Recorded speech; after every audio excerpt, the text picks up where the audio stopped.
Welcome to our channel, Listen to My Story. Please like, share and subscribe.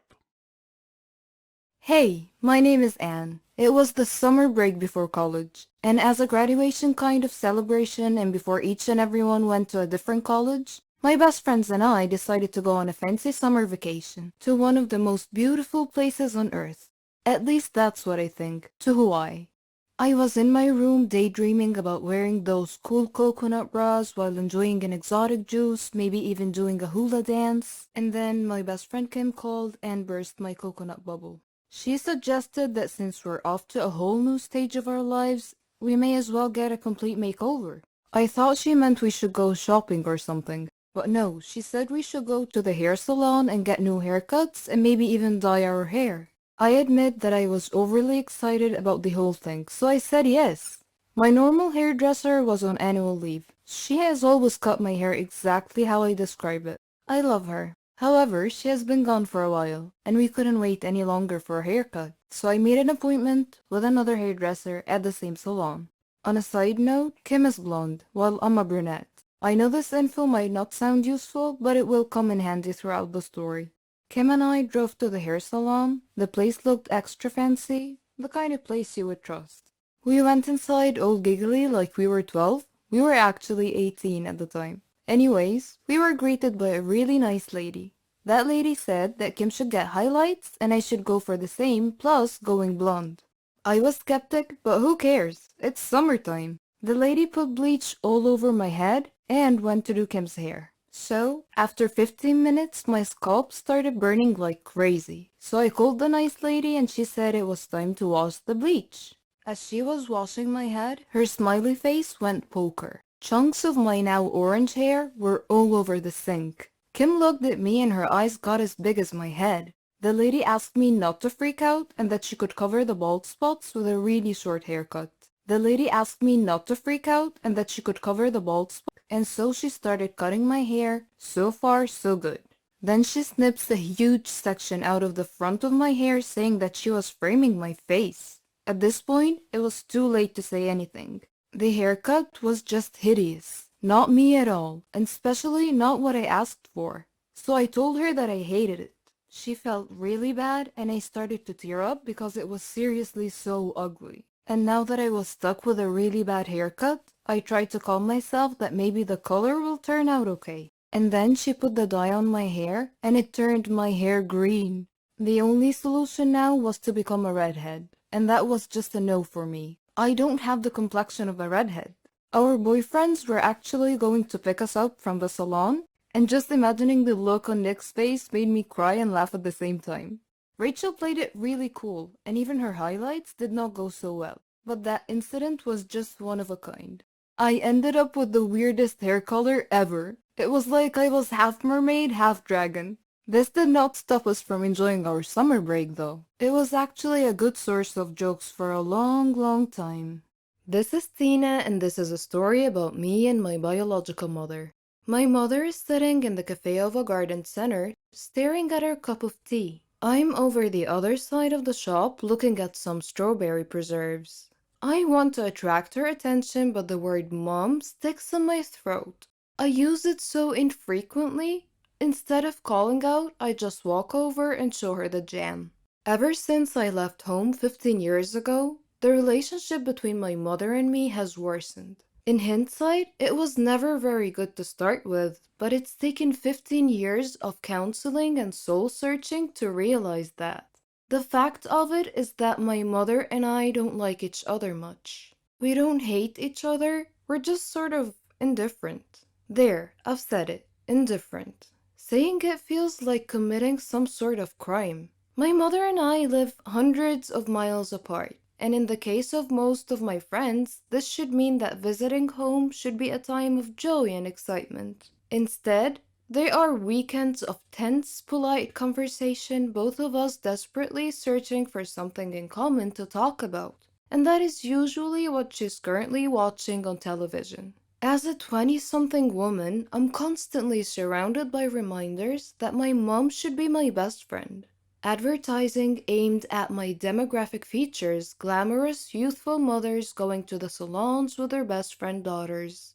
Because it's all so alien to me, I tend to become a little bit fixated. I tend to look beyond the principal plot lines of films and become obsessed with the parts that involve a mother and a daughter for a large, loving family headed by a quirky matriarch. When the film Mamma Mia came out, I went to see it with a girlfriend for a bit of a laugh. It was mainly about love affairs between Meryl Streep and her exes. As I watched, I was as always bewildered by the apparently natural bond that mothers and daughters have on screen. Another film. It's complicated, again with Meryl Streep, has a plot that hinges on her post-divorce relationship with her ex-husband. But the highlights for me? The way her children clustered around her and the way she reacted when they all came back to visit. Though I know it's not just on screen. My friend Susie has the same exact sort of relationship with her mom. It baffles and fascinates me. They talk every single day, sometimes more often, and tell each other everything. I didn't have an unhappy upbringing. I wasn't a happy child, but that wasn't down to child abuse or neglect. I was well clothed, fed, and I even had ballet lessons. I went to university paid for by my parents, and I knew, and I still know, that there's always somewhere to stay if I need to. But my mother and I never had the sort of closeness I saw in my friends' relationships. They would go shopping or share secrets. They would tell their moms things about their lives. The one time I tried to ask my mother about her teenage years, she told me to mind my own business, and so I did. I grew up minding my own business, and she minded hers. I left home as soon as possible and met my now husband at university, and he quickly stepped into the role of best friend and emotional support giver. I made enduring friendships, most of which I believe to be unconditional. Most of my friends believe me to be a loving and caring individual, and I know I could turn to any one of them in an emergency, and them to me. Yet, I cannot remember the last time my mother and I hugged, even though I hug my friends all the time, and the very thought of it makes me cringe. My mother is the last person I go to in a crisis. She is certainly the last person to whom I would tell a secret or a problem. And if I'm honest, I don't need to anymore, as I have my own friends now. But my lack of a close friendship with her bothers other people a lot. When I say that I don't have a close relationship with her, they ask whether we fight a lot. But no, I don't recall ever having a fight with my mother. That would entail caring enough to bother. I used to go through phases of worrying about it and trying to repair the damage. But all the while, I was aware that I was doing it for other people. I visit infrequently, but I visit. I do it not so I can see her, but if I'm honest, so her neighbors and family can see me visiting. A few years ago, before I realized I didn't care anymore, I called her up and asked whether we could sort it out. Her answer told me everything I needed to know. Sort what out? I stopped bothering from that moment on. Now my principal concern is explaining to people why I don't see her that often. And I feel guilty for not really having a good enough reason. My parents weren't divorced. My father died a few years ago. There has been no huge family dispute. There's no big skeleton in anyone's cupboard, well, not mine anyway. I recently went to see a nurse for a routine appointment, and she asked a host of questions about my mother. Eventually, I had to confess that I didn't know half the answers. She asked whether I could find out. My heart sank as I imagined having to give away a detail of my life, such as why I was going to the nurse to my own mother. Mother's Day is a nightmare. Trying to find a card that doesn't say my mother is my best friend or the best mother in the world or my heroine is not easy, let me tell you. Others try to fix it for me. Why don't you book a spa weekend for your mom? The very thought of my mother agreeing to or enjoying something like that is just laughable. Or they ask, why don't you go for counseling? This would be all well and good. if she would ever condone the idea, but it implies a relationship that needs to be mended. Why does it need to be fixed at all? Were my mother a woman I had met on a train and chatted to for half an hour, she would be one of the last people in the world I would want to talk to for a further half hour. If she wasn't my mother, she would be someone I groaned about having to spend any time with. I simply grew up and discovered that I didn't like my mother as a human being. She's not like me. She's self-obsessed, not interested in others, thoughtless, and incapable of genuine warmth. She has no concept of giving love to receive love, and has never asked me a single meaningful question about my life or career. Some people might feel that I have a duty as a daughter to be there for my mother, that it's down to me to repair our relationship. But because of the way she's raised me, I don't feel there is a relationship to repair. I wish my mother no harm, and if she were in trouble, I would help her like a shot.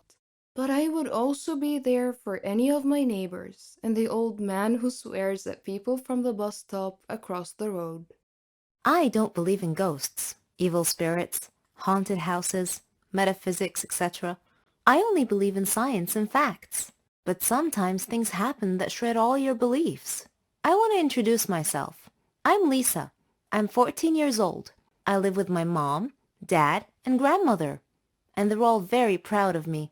I'm the leader of the science club at school, and I've been the perfect student for the past 2 years. My hobbies are reading, watching educational videos, and learning. I like to discuss matters with rational people, not those who believe in myths, aliens, ghosts, and other such nonsense. I personally think these people have mental issues. One morning, my grandmother passed away. I was sad for a long time because I missed her so much. On the day of her funeral, the whole city must have come to say goodbye. While the priests were praying, I noticed something peculiar about one of the graves in the graveyard. After the prayer ended, I approached the grave in question to investigate. There was some weird writing on it. Then, a wispy, transparent, smoky figure appeared out of nowhere. It said to me, "Do not get closer to Donna Median's grave. Beware." I shivered slightly and asked the apparition who Donna was, and it replied. Who was she? She was an evil witch who liked to scare people. She was burned at the stake as a witch, but before her death she swore a curse that if anyone ever approached her grave, her ghost would haunt that person to the day they die. I did not laugh at the apparition's warning. Instead, I turned and returned home, thinking about what had happened. On a sudden defiant impulse, I decided to visit that grave that night to see for myself if the curse was real. I took my dad's flashlight and wore a raincoat. It was pitch black outside. The place was horribly unsettling at night, but I wasn't worried at all. It's not like it was real, right? I entered the gate to the sound of howling dogs and meowing cats. My blood ran cold, and a sudden chill ran through me. I turned on the flashlight and began searching for the grave. My hands were trembling so badly I dropped the flashlight several times. Sometimes I would step on something crunchy, and I would shine the light downward, only to see that I had stepped on an insect. Sometimes I'd see a cat here and there. Then suddenly, I heard an eerie sound close by. I froze, not daring to move. Slowly, I pointed my light towards the sound, and gasped as my light illuminated a dark, shadowy figure. It was about my height, and dressed all in black. I spun around and fled as rapidly as my faithful feet could carry me. I dove into bed, but I didn't sleep at all that night. I even left the lights on. The next day, when I woke up, I asked my dad if graveyards had ghosts, and he wondered why I would ask such a question. I was embarrassed and laughed to hide my fear. I told him that I was just curious. That was all. Dad looked at me suspiciously, but continued. I've heard stories, he said, that some people have seen a ghost of a girl from time to time beside Donna Median's grave. I felt my heart sink, and I asked slowly, "Is she about my height and dressed in black?" He replied, "Yes, that's how I've heard the ghost described." "How in the world did you know that?" I looked down casually and answered, "Oh, I read an article about it on the internet last night." My head hurt just thinking about this ghost thing. I made up my mind to prove or disprove it once and for all. I called my friend Laura and persuaded her to come with me to the grave. The following night, we met at the stroke of midnight at the entrance to the graveyard. Laura was shaking and constantly casting glances right and left. The weather was rainy and gloomy. The ground was muddy, and cats were meowing everywhere. It would have made the perfect setting for a supernatural horror movie. While we were looking for Donna's grave, flying bats would occasionally startle Laura, causing her to scream alarmed. As we approached Donna's grave, we suddenly heard a sound behind us. We both turned around at the same time and screamed. A ghost was glaring at us. It asked angrily, "What are you doing beside my grandmother's grave?" "Wait a minute. Are you girls?" She uncovered her face, revealing that she was just a girl, and a beautiful one at that. She told us that her name was Carmen, and asked me to turn off the flashlight, 'cause it hurt her eyes. I did. Then I asked, "Who are you?" She replied, "I'm the 5th grandchild of Donna Median, the poor woman in this grave, who has been wrongly accused." We both whispered back, "Wrongly accused?" She continued saying, "Yes, she was a victim of the Holocaust during World War II. Afterwards, she became a simple doctor who treated people who were afflicted with epilepsy. As usual, there are always some small-minded superstitious people looking to make trouble for others. They accused her of being a witch because they considered epilepsy to be a disease caused by a demon's touch. I come here every day to put flowers on her grave. People have mistaken me for a ghost because I only come at night. I don't want people to know I'm related to someone they think to be a witch.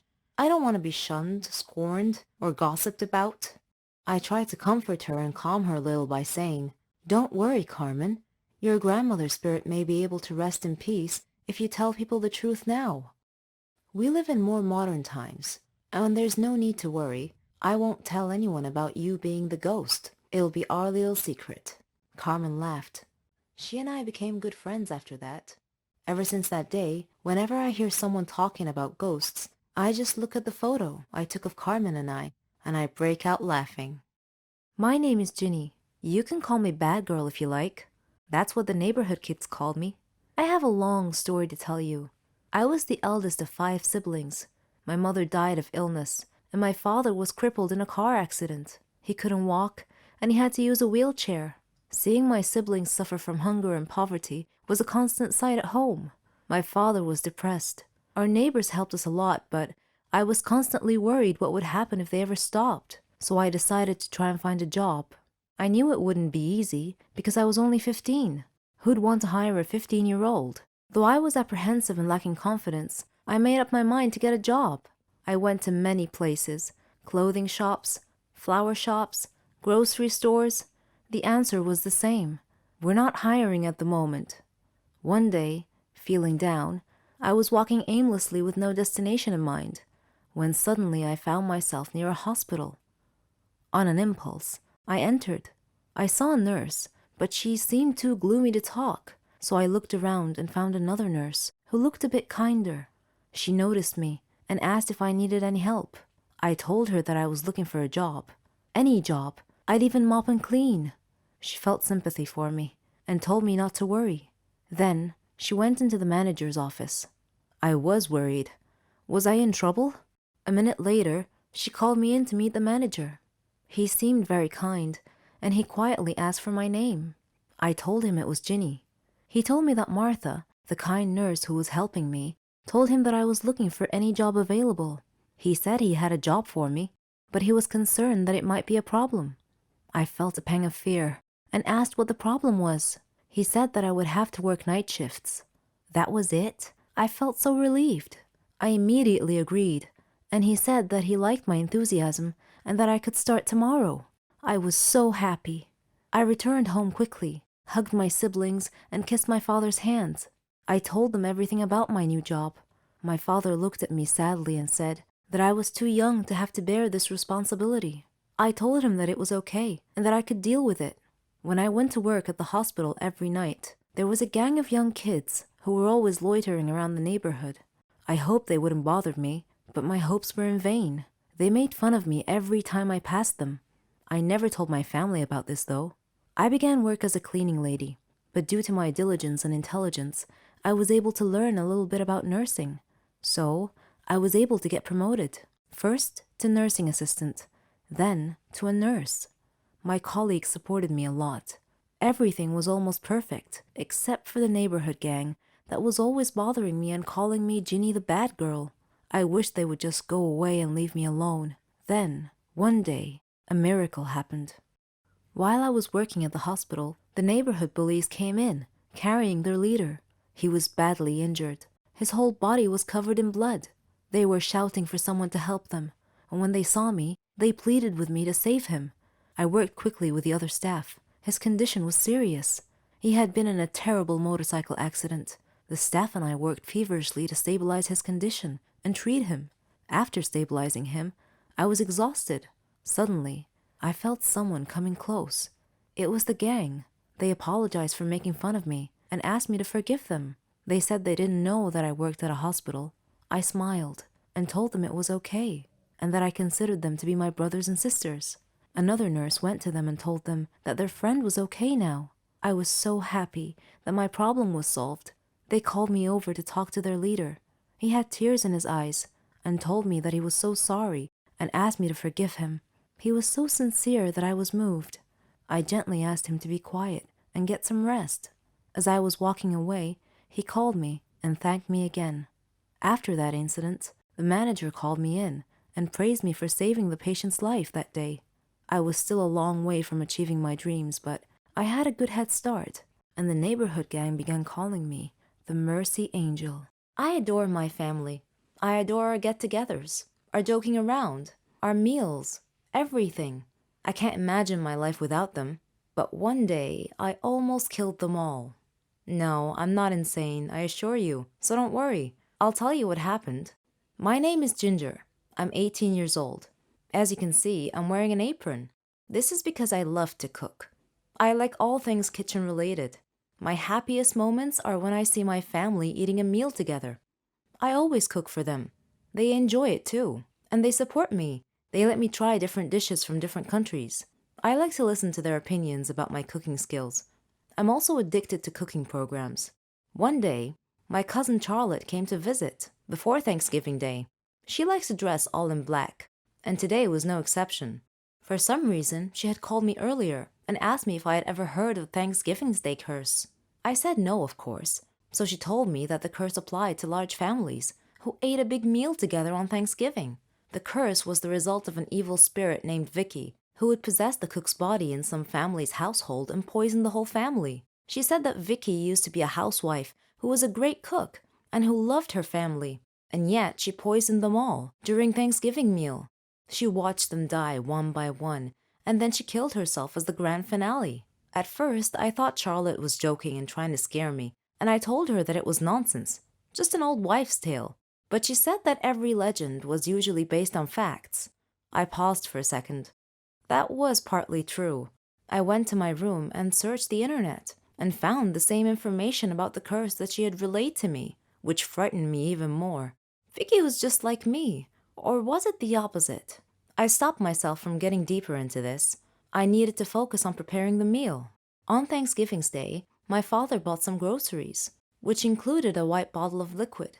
I presumed it to be milk, though it smelled a little weird, but I thought it was my imagination. My aunt called and said she would be arriving a few minutes later, so I had to hurry and finish the meal quickly. My finishing touch was dessert. It was going to be pumpkin candy. I prepared it using the milk that Dad bought. After everyone had arrived, I served dinner. We all sat down and prayed before the meal. Then, everyone started eating. Things were going well. Everyone was chatting merrily and complimenting me on the food. I was overjoyed, but somehow I couldn't shake this feeling that something was wrong.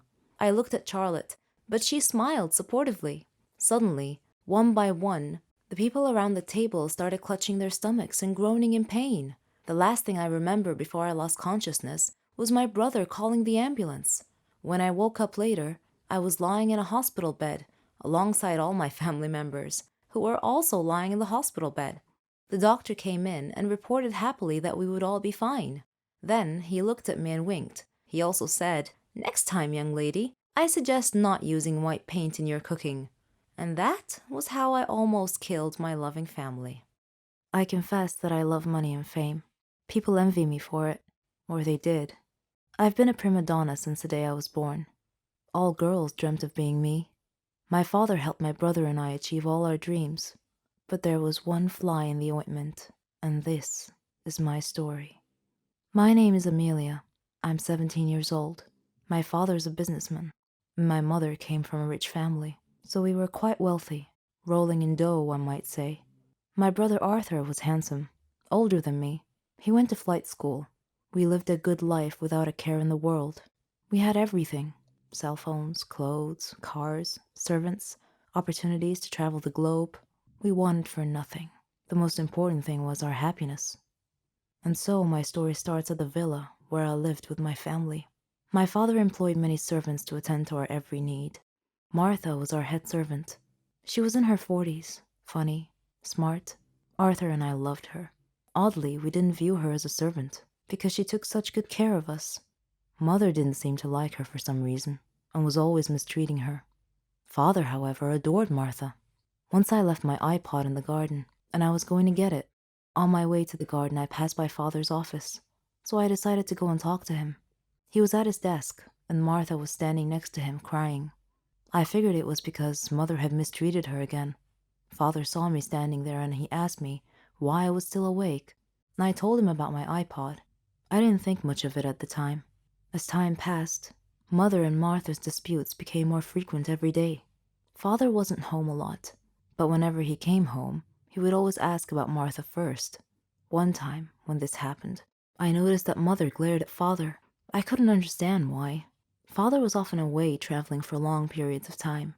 One of those times, I noticed that Martha was always tired because Mother was making her work very hard. Mother never let her relax. One day, after midnight, I went to Martha's room to check on her, and I was shocked to see that she looked different than I remembered. I asked if she was pregnant, and she said that she was, but that I shouldn't tell anyone, otherwise she'd get fired. I didn't understand why my parents would fire her for being pregnant. A few days later, we received some really horrible news. Father's plane had crashed, and there were no survivors. We were stunned. All of us were crying, but Martha was crying especially hard. Suddenly, Martha fainted, and we took her to the hospital. Our life had changed overnight. After the funeral, Father's lawyer called us about Father's will. He came to our home and met my mother, Arthur, me, and Martha, and 2 other servants. The lawyer began reading the will. He started with Mother's inheritance, then mine, then Arthur's, and then Martha's. He looked at Martha, cleared his throat, and said in a quiet voice, "Martha, the deceased has left you 10 million to raise your child." The lawyer read the last line of Father's will, which said, "Martha's child is mine." We all gasped, but Mother suddenly lost it. Enraged, she attacked Martha as the lawyer pulled Mother away from her. Arthur was holding his head in his hands, and I was shocked. I said to Martha, "How dare you? How dare you do this to us? This is our money. You don't deserve any of it." Then I spoke to the lawyer. "Please tell me this isn't true." He replied helplessly, "Unfortunately, it is." Arthur was glaring at Martha, and he said coldly, "Martha, you are going to die." Martha looked very frightened upon hearing this. That night, the other servants helped Martha sneak out of the house. Arthur came to my room that same night and told me that we had to kill Martha. He said he knew where she was, and that her 10 million belonged to us. At first, I was hesitant to get involved. I mean, that was murder, but in the end, I reluctantly agreed to help him.